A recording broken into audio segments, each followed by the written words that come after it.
الفاتحة. أعوذ بالله من الشيطان الرجيم. بسم الله الرحمن الرحيم. الحمد لله رب العالمين الرحمن الرحيم مالك يوم الدين.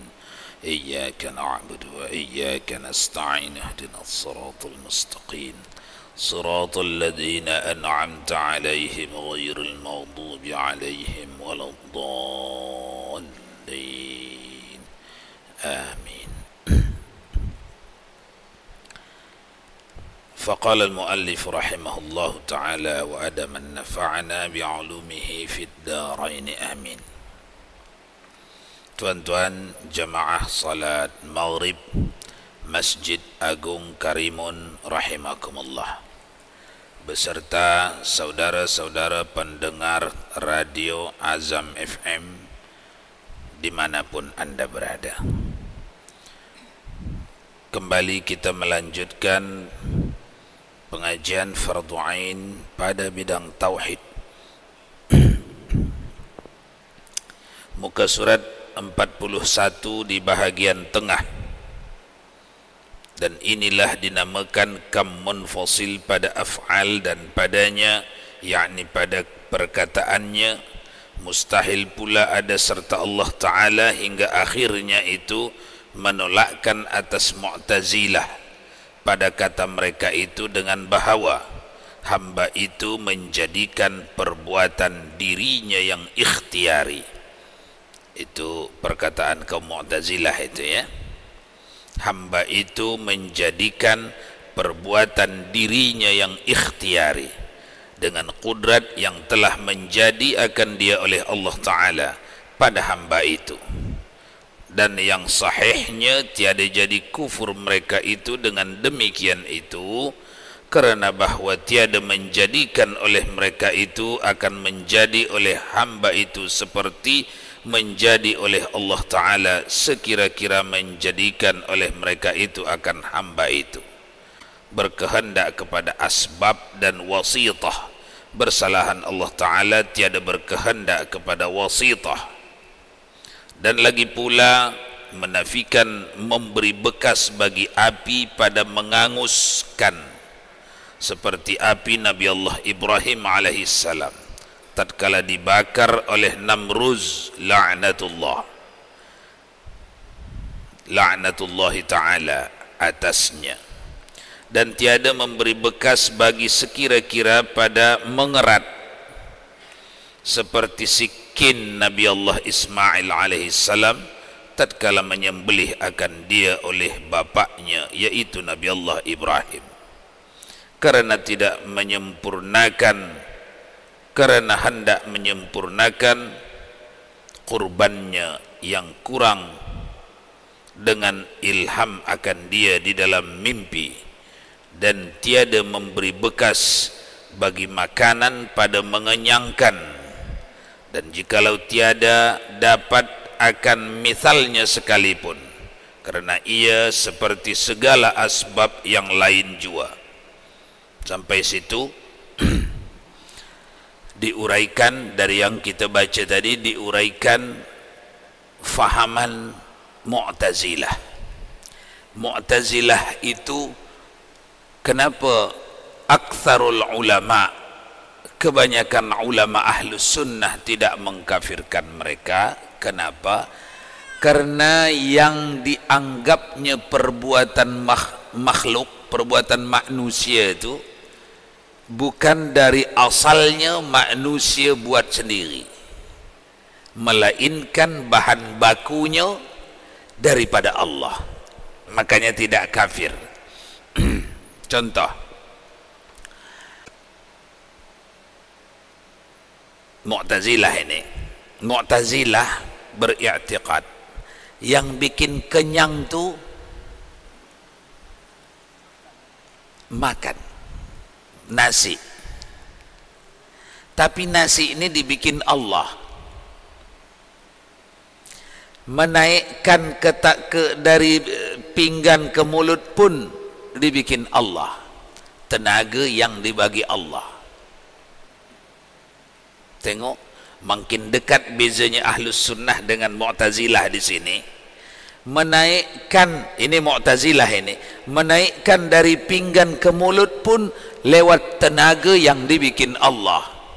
Mu'tazilah, kita pun kemarin macam tu, menaikkan dari piring menyuap itu pun melalui tenaga yang dibagi Allah pada kita. Mu'tazilah ini. Tapi kalau kita tak mau angkat, kita tak kenyang. Tak mau angkat, tengok je, tak kenyang. Jadi mengangkatnya, maunya mengangkat itu perbuatan kita yang datang dari kita. Mu'tazilah. Kenapa bisa datang dari diri kita? Dibagi Allah kita kemampuan untuk mendatangkan tangan. Itu Mu'tazilah. Ahlus Sunnah macam itu, dari pangkal sampai ke ujung. Kedatangan tangan ke pinggan pun yang kita dah buat berulang-ulang ni tidaklah dari kita. Bergerak tangan ni, masuk ke sini, ulang lagi, ini pun tidaklah dari kita, melainkan ini pun dari Allah. Jadi yang mana yang dari kita? Tiada. La haula wala quwwata illa billah. Tiada daya, tiada upaya. Ahlus Sunnah. Tinggal Mu'tazilah ada sedikit daya atau upaya. Berbeza kita di sini. Tipis je perbezaan.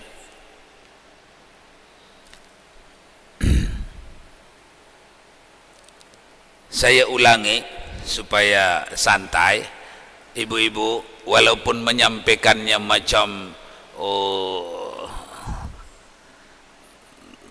macam mau cepat-cepat atau macam marah-marah lah, tapi kita ni tak mau cepat dan tidak sedang marah, jadi santai je lah.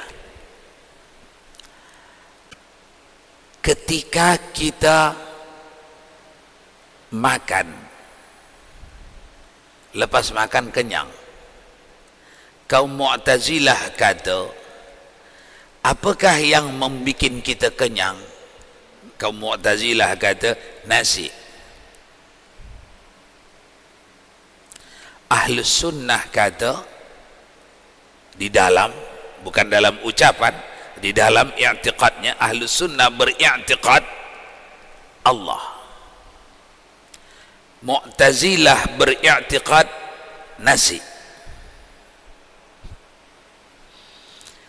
Macam mana Mu'tazilah sampai kepada keputusan yang bikin kenyang itu nasi? Allah bagi tabiat, apa namanya ini? Tabiat, bawaan, kebiasaan pada nasi ini, kalau dimasuk dalam perut kenyang.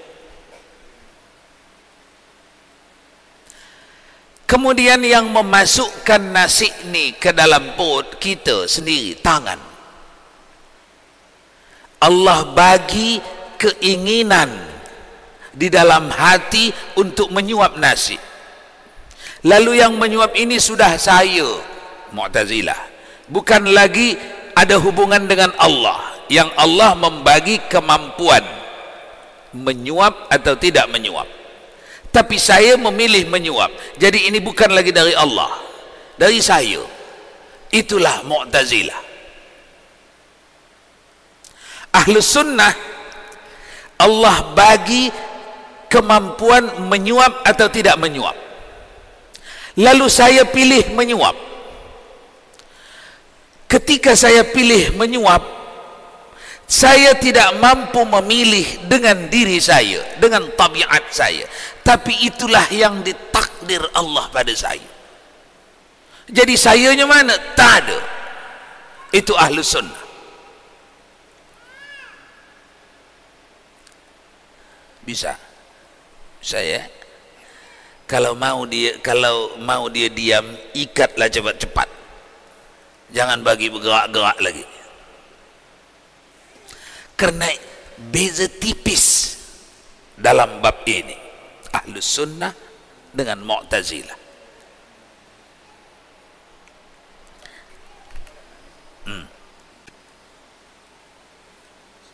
Assalamualaikum warahmatullahi wabarakatuh. Waalaikumsalam warahmatullahi. Mungkin tidak banyak orang yang tahu, sebagian kecil orang yang tahu. Dulu sekitar tahun 70-an ada upaya untuk memutazilahkan Indonesia ini, khususnya dari kampus-kampus yang dimotori Harun Nasution.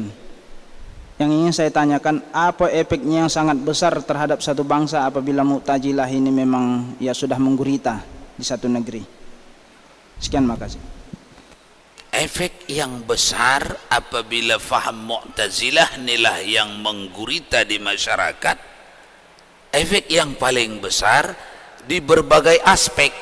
Pada aspek ukhrawi orang tidak dapat manfaat, karena kejap lagi akan kita bincang, sekurang-kurangnya orang yang berfaham Mu'tazilah nih, sekurang-kurangnya dia fasik. Kalau tak faham yang kedua daripada ulama, kufur.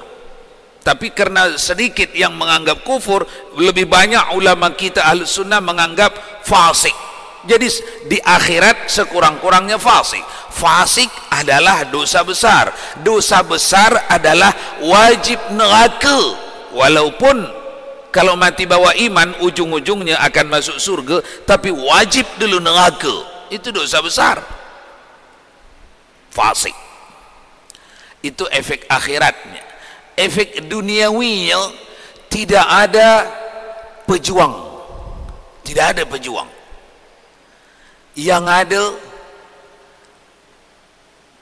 pengusaha. Lain pengusaha dengan pejuang. Pengusaha kalkulasinya mesti beruntung di sini. Kalau tidak beruntung di sini, itu bukan suatu usaha, tinggalkan. Kalau pejuang tak perlu ada untung di sini, asal menguntungkan kepada menepati kepada perintah, untung tak untung jalan je. Itu pejuang, mujahid. Mujahid. Tidak akan ada mujahid kalau tidak ada faham Ahlus Sunnah. Oleh karena itu, Mu'tazilah itu akan menjadi Mu'tazilah manusia ni apabila tidak didekatkan mereka kepada mafhumun nabiyyin was-siddiqin, pemahaman para anbiya dan orang-orang yang mengikutnya. Habislah, hancurlah. Hukum kausal lah semua yang berlaku, hukum sebab akibat. Kalau saya tanam ini buahnya. Kalau saya tanam ini, mesti ini buahnya. Jadi yang mendatangkan buah durian itu hanya biji durian. Jadi buah durian itu hanya datang dari biji durian. Pembesaran pokok durian itu hanya datang dari tanah. Selesai. Allah hanya bikin tanah. Kalau yang bikin pokok durian ini begini gemuk, saya. Karena saya yang rajin memupuknya. Mu'tazilah. Fahaman yang macam ini tak dapat dibawa berjihad menuntut ridha Allah di akhirat, tak dapat. Dia hukum kausal saja, hukum sebab akibat saja. Kalau saya kursuskan anak saya ini lebih dari anak yang lain, mesti dia lebih pintar dari yang lain. Nanti selesai dikursuskan, memang pintar budak tu, timbullah di dalam, ini pintar macam ni lantaran saya kursuskan, pelajaran tambahan. Kalau saya tak kursuskan, macam yang lain lah, Mu'tazilah. Tidak ada Allah di situ. Yang Allah tugasnya dipangkal saja, membikin anak tu, membikin guru tu, membikin waktu yang untuk dipakai ini, membikin akal cerdas mencari guru, mengkursus anak, selesai, itu saja. Namun mengubah anak ni dari belum pandai menjadi pandai, itu saya, Mu'tazilah. Di akhirat orang ni hukumnya fusuk, fasik, pemikul dosa besar. Fusuk itu sekurang-kurang. Sebahagian kecil ulama ahli sunnah menyebutnya kufur. Jadi efeknya besar.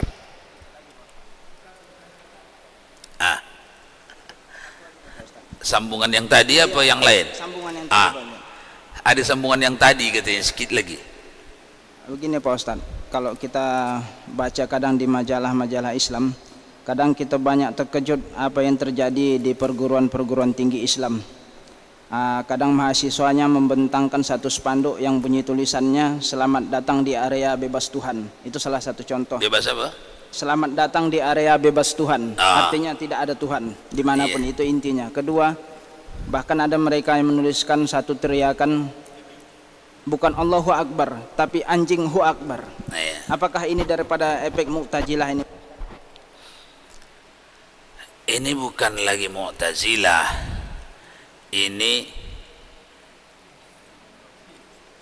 apa namanya ini?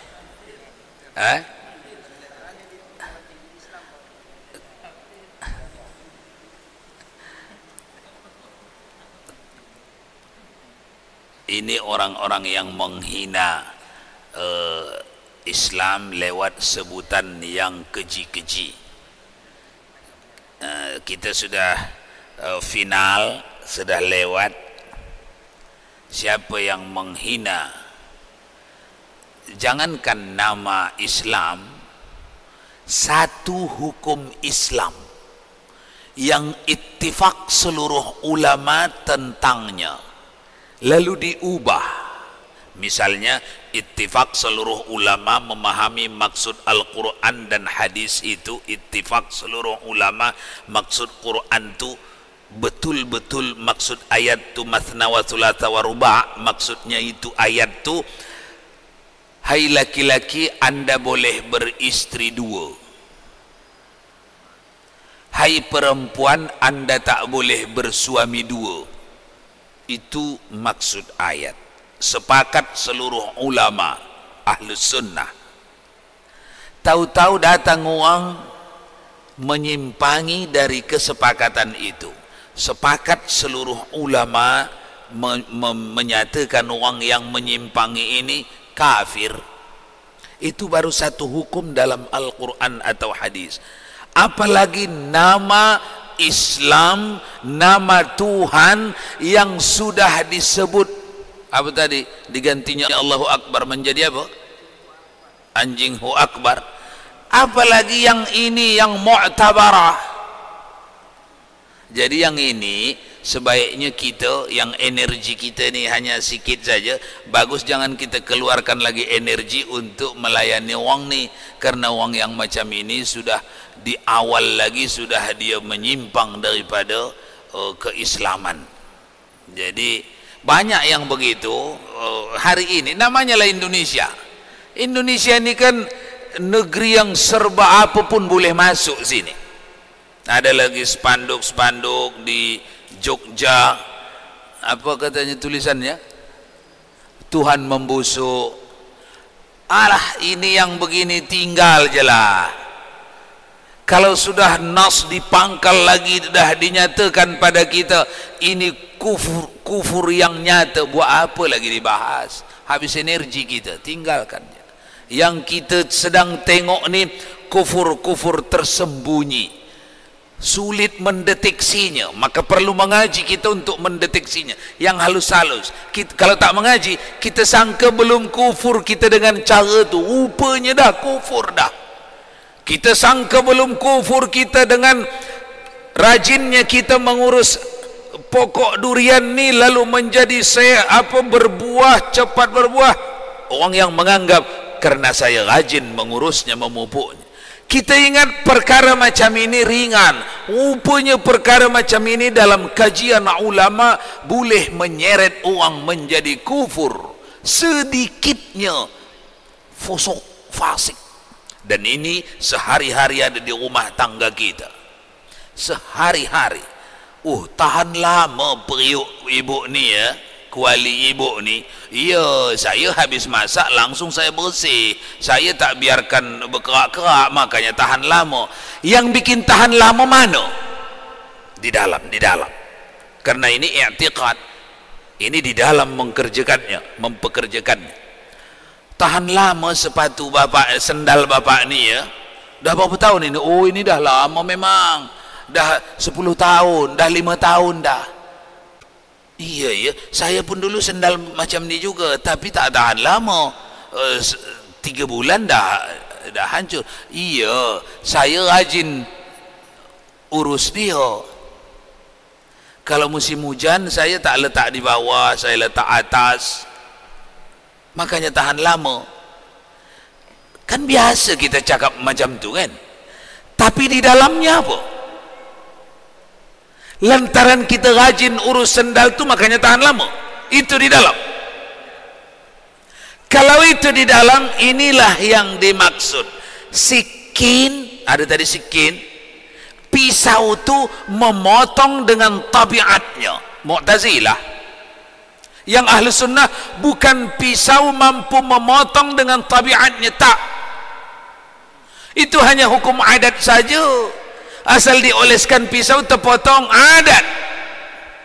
Yang sebenarnya yang memotong bukan pisau. Bersamaan dengan kita oleskan pisau, Allah pun mengizinkan benda ni terkerat. Jadi bukan pisau dengan dirinya, dengan tabiatnya, dengan zatnya mengerat. Itu ahlus sunnah. Tipis, tipis. Yang tipis macam ini hendak kita bincang di sini sehingga faham, kerana hendak kita amalkan dia di setiap detik kehidupan kita.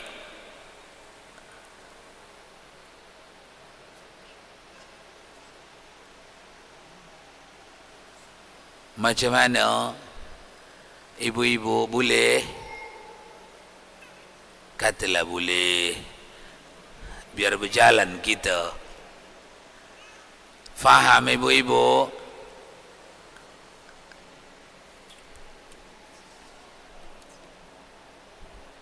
Macam mana Pak Kades? Boleh?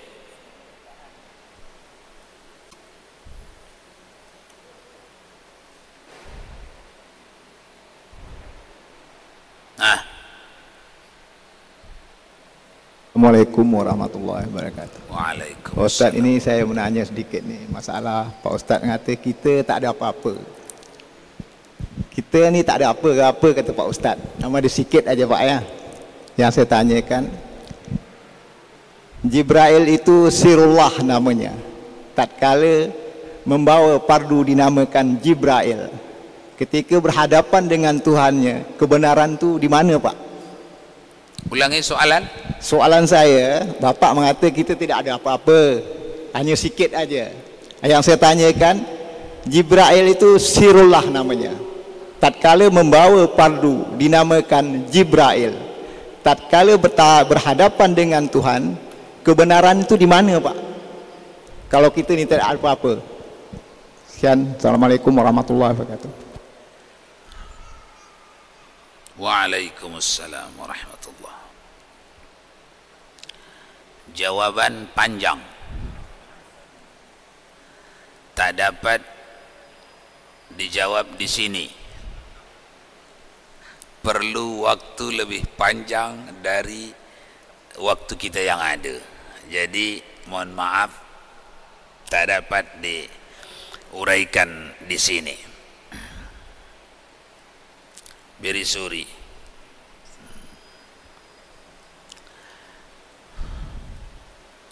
Kita lanjut dulu sedikit lagi. Maka barang siapa mengiktikadkan bahawasanya sesuatu daripada segala sebab yang beradat itu memberi bekas dengan tabiatnya, artinya dengan zatnya, maka tiada khilaf ulama pada kafirnya, yakni muafaqah segala ulama pada kafirnya. Ini konsensus ulama ahlus sunnah wal jamaah. Mari kita ulangi apa yang dikonsensuskan tadi. Jangan pula tak jelas. Kalau tak jelas nanti lain cakap kita di luar sana. Ini sinambela belakangan ini mengkafir-kafirkan saja sudah. Ini pengajian takfir, ini pengajian takfir. Mari dekati lagi. barang siapa mengiktikadkan bahwasanya sesuatu daripada segala sebab yang beradat itu memberi bekas dengan tabiatnya. Apa maksudnya itu? Sesuatu yang beradat memberi bekas dengan tabiatnya. Nasi yang bikin kenyang dengan tabiat nasi, dengan tabiat nasi. Pisau yang memutuskan dengan tabiat pisau.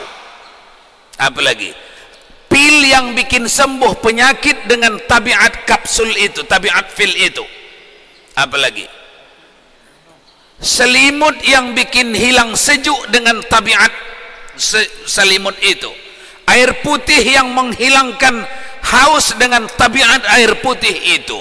Siapa yang macam tu i'tiqadnya, keyakinannya, walau cantik pun cara sebutnya di luar cantik sebutnya, tapi di dalam air putih inilah yang bikin hilang dahaga.